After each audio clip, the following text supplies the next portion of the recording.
Hi guys, welcome to tech talks with Rahul. और मैं आज बात करने वाला हूं ड्रोन इंडस्ट्री की। ड्रोन इंडस्ट्री से रिलेटेड एक दमदार स्टॉक की, जिसके अंदर मुझे काफ़ी अच्छी अपॉर्चुनिटी नज़र आती है। ये पर्टिकुलर जो सेगमेंट है, ये मैंने आज क्यों चुना और यहाँ पे ये स्टॉक क्यों चुना, वो सारी बातें आज हम यहाँ पे टेक्निकल्स में करेंगे। तो चलिए स्टार्ट करते हैं। स्टार्ट करने से पहले चैनल को सब्सक्राइब नहीं किया तो कर लीजिएगा, और वीडियो अगर अच्छा लगे लास्ट में तो लाइक कीजिएगा।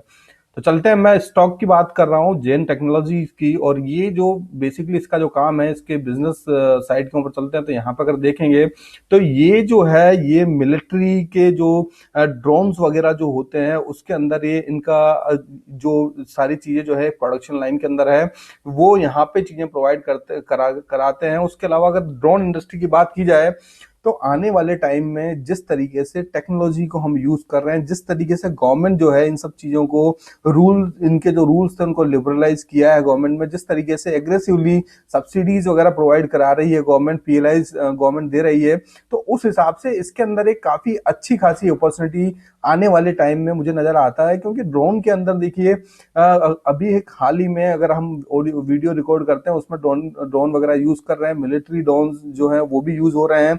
आने वाले टाइम में फूड डिलीवरीज वगैरह जैसे जोमेटो, स्विगी जो है वो यहाँ पे जो है टेस्टिंग वगैरह कर रहे हैं। उसके अलावा एग्रीकल्चर के अंदर ड्रोन्स वगैरह यूज होंगे, डिफेंस के अंदर जो ड्रोन्स वगैरह यूज होंगे। तो आने वाले टाइम में ये एक ऐसा स्टॉक है या ये एक ऐसा सेगमेंट है जो अच्छे खासे रिटर्न, मल्टीबैगर रिटर्न जो है वो आने वाले टाइम में हमें दे सकते हैं। क्योंकि इनकी जो डिमांड होने वाली है वो काफी अच्छी होने वाली है, क्योंकि गवर्नमेंट भी जो है एग्रेसिवली इस डायरेक्शन में यहाँ पे काम कर रही है।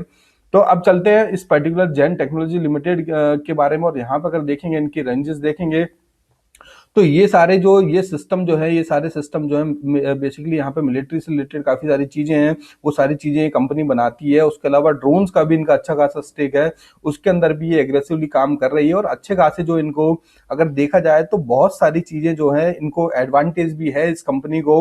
और ड्रोन सेक्टर के अंदर जो है जो कॉम्पिटिशन है वो भी काफी कम है।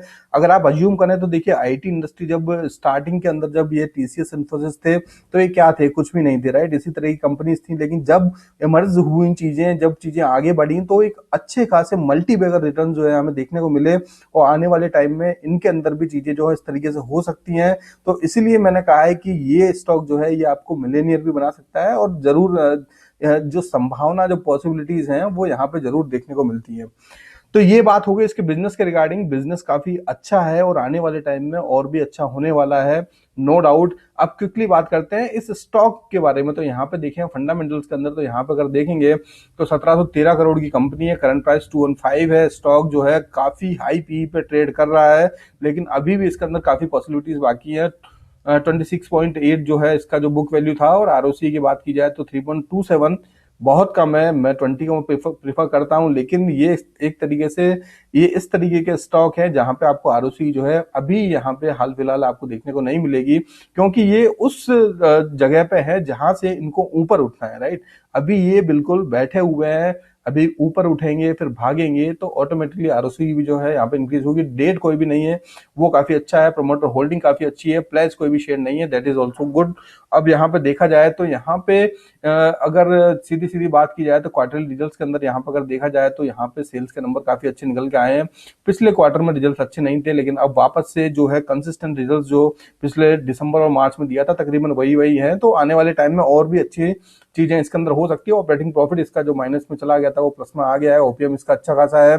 उसके अलावा अगर प्रॉफिट बिफोर टैक्स देखा जाए, वो भी यहाँ प्लस में आई है चीजें। नेट प्रॉफिट भी प्लस में आया है। प्रॉफिट एंड लॉस की बात की जाए, टीटीएम में डेटा काफी अच्छा नजर आ रहा है। हालांकि ये जो पेंडेमिक की वजह से चीजें जो है ऊपर नीचे हुई थी, लेकिन अब वापस से चीजें जो है एक सही डायरेक्शन में इसके अंदर आ रही हैं। हालांकि अभी भी कम है, लेकिन आने वाले टाइम में जो है इनके अंदर पॉसिबिलिटीज काफी अच्छी हैं। ऑपरेटिंग प्रॉफिट यहाँ पे कंसिस्टेंट है पिछले क्वार्टर के मुकाबले। और पिछले अगर यहाँ पे देखा जाए तो यहाँ पे मार्च 2020 के अंदर उससे पहले काफी अच्छा खासा था, उसके बाद में काफी डाउन हुआ और अभी कंसिस्टेंट है। लेकिन आने वाले टाइम में अच्छा खासा हिसाब किताब इनका हो सकता है। प्रॉफिट बिफोर टैक्स यहाँ पे ठीक ठाक है। नेट प्रॉफिट यहाँ पे ठीक है।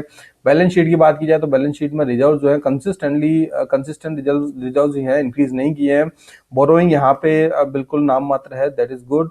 और उसके अलावा अगर इन्वेस्टमेंट देखा जाए तो इन्वेस्टमेंट भी कंपनी का जो है एक तरीके से कंसिस्टेंट ही है। कैश फ्लो की बात की जाए, पॉजिटिव में नंबर है, ये ठीक है, लेकिन यहाँ पे काफी कम हुआ है पिछले साल के मुकाबले। यहाँ पे अगर हम रेशियो की बात की जाए तो देखिए आरओसी इसका जो है करंट ईयर में ही इतना कम हुआ है, अदरवाइज पिछले साल उसके पिछले साल भी ठीक ठाक इसका आरओसी था। सो दैट इज कि अच्छा खासा जो है एक अपॉर्चुनिटी हमारे पास में है, अच्छे खासे डायरेक्शन में चीजें जा सकती हैं। प्रमोटर होल्डिंग जो है कंपनी ने यहाँ पे इंक्रीज की, प्रोमोटर्स ने यहाँ पे इंक्रीज की, हालांकि थोड़ा सा इंक्रीमेंट हुआ तकरीबन 1-2% के करीबन, लेकिन अच्छा खासा है। पब्लिक के पास में भी अच्छी खासी होल्डिंग है। अब यहाँ पे अगर बड़े प्लेयर्स देखे जाए तो अभी यहाँ पे 3% के करीबन यहाँ पे लिस्टेड है, लेकिन मुझे लगता है कि और भी 1% के नीचे वाले प्लेयर भी काफी होंगे, तो 30 से 35% की होल्डिंग जो है पब्लिक के पास में होगी। अब देखिए यहाँ पे फंडामेंटल में ये एवरेज फंडामेंटल्स हैं और बिलो एवरेज है, लेकिन हमेशा जो है चीजें ऐसी नहीं रहती हैं, हमें फ्यूचर पॉसिबिलिटीज के हिसाब से भी देखनी होती हैं चीजें। अगर अगर आप सिर्फ फंडामेंटल देख के अगर आप ओनली फॉर जो अच्छे स्टॉक्स हैं उनमें इन्वेस्ट करना चाहते हैं तो इसके अंदर मत जाइएगा। अच्छा इन द सेंस जो जिसके फंडामेंटल, बिजनेस और टेक्निकल तीनों अच्छे हों। यहाँ पे फंडामेंटल नो डाउट अच्छा बिल्कुल बिलो एवरेज है, लेकिन बिजनेस काफी अच्छा मुझे नजर आता है, एक फ्यूचर ओरिएंटेड बिजनेस है, तो उस हिसाब से मैं इसको जो है यहाँ पे प्रीफर कर रहा हूँ। अब यहाँ पे टेक्निकल्स में बात करेंगे और टेक्निकल्स में देखेंगे किस तरह की पॉसिबिलिटी जो है इस पर्टिकुलर स्टॉक के अंदर नजर आती है। उसके अलावा एक इंपॉर्टेंट चीज और बात करते हैं कि देखिए फंड यहाँ पे होता क्या है कि जब स्टार्टिंग में हम किसी पर्टिकुलर जो कंपनी इमर्जिंग होती है वहां पे करते हैं तो वहां पे आपको फंडामेंटल जो है वो इतने अच्छे नहीं मिलेंगे, क्योंकि नया बिजनेस होगा, एक नया सेटअप होगा या नई चीजें होंगी। वहां पे आपको फंडामेंटल टाइम के हिसाब से सही होते हैं, राइट, और टाइम के हिसाब से ही बिल्कुल खराब होते हैं, राइट। तो यहाँ पे जो बिजनेस है और टेक्निकल्स हैं वो चीजें देखना यहाँ पे मुझे लगता है जरूरी है, लेकिन फिर भी मैं सजेस्ट करूंगा अगर आप कंजर्वेटिव तरीके से काम करते हैं तो इसके अंदर ना जाएं।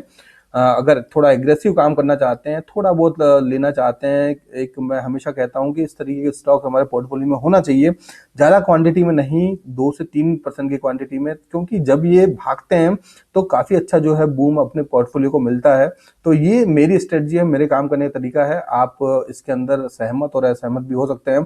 अब टेक्निकल्स के अंदर चलते हैं। वहां पे जाने से पहले if you liking this video please hit the like button और चैनल को सब्सक्राइब कर लेना। टेलीग्राम चैनल भी हमारा है, लिंक मैं डिस्क्रिप्शन में दे दूंगा, उसको भी ज्वाइन कर लीजिएगा। अब चलते हैं इसके टेक्निकल्स के अंदर। तो टेक्निकल्स के अंदर अगर आप देखेंगे तो स्टॉक जो है, अगर आप मैं हिस्ट्री के अंदर जाऊं इसकी, तो लेट मी ओके, यहाँ पे काफी टाइम तक, काफी लंबे टाइम तक एक कंसोलिडेशन में एक यहाँ पे डाउन ट्रेंड के अंदर रहा, फिर एक अच्छी खासी रैली दी, उसके बाद में फिर डाउन ट्रेंड में रहा और एक सी पैटर्न इसने बनाया। सी पैटर्न के अलावा इस ड्यूरेशन के अंदर इसने काफी जो है अच्छे पैटर्न बनाए। अगर यहाँ पे आप देखेंगे तो ये inverse head and shoulder pattern है, इफ यू कैन सी। ये इसने जो लेफ्ट शोल्डर बनाया, फिर इसने ये बॉडी बनाई और उसके बाद में फिर राइट शोल्डर बनाया और ये एक बड़ा सा राइट शोल्डर बनाया, और उसके बाद में हम देखिए पर्टिकुलर इसी रेंज पे जाके एक अच्छा ब्रेकआउट देखने को मिला और तकरीबन तकरीबन स्टॉक जो है 9900 के उससे तकरीबन 2 गुना हो गया, है ना। तो इसलिए ये जो चार्ट पैटर्न होते हैं बहुत इंपॉर्टेंट होते हैं। देखिए बिल्कुल इसने चार्ट पैटर्न फॉलो किया। और अगर एक चीज और मैं आपको बताता हूँ, अगर इसकी आप देखेंगे कि कितना यहाँ पे गेन होना चाहिए था इस चार्ट पैटर्न के हिसाब से, क्या टारगेट होने चाहिए थे, तो ये यहाँ पे रैली थी और तकरीबन तकरीबन जो है उसी टारगेट पे जो है वापस जाके ये यहाँ पे जो है कंसोलिडेट कर रहा है, राइट। तो यहाँ पे चीजें, चार्ट पैटर्न जो है इसी तरीके से काम होती हैं और इसी रेंज के अंदर जो है ये यहाँ पे पर्टिकुलर रेंज के अंदर है। अब यहाँ पे क्या, एक बहुत शार्प रैली दिखाई, अपर सर्किट में स्टॉक था और अच्छा खासा ऊपर भागने के बाद में अभी कंसोलिडेट हो रहा है, राइट। सबसे अच्छी बात यहाँ पे क्या है, सबसे अच्छी बात यहाँ पे ये है कि देखिए जब भी चीजें शार्प तरीके से ऊपर जाती हैं तो उसके बाद में 2 चीजें होती हैं। पहली चीज, वो शार्प तरीके से नीचे आएंगी, राइट, और दूसरी चीज वो एक पर्टिकुलर रेंज में कंसोलिडेट होंगी।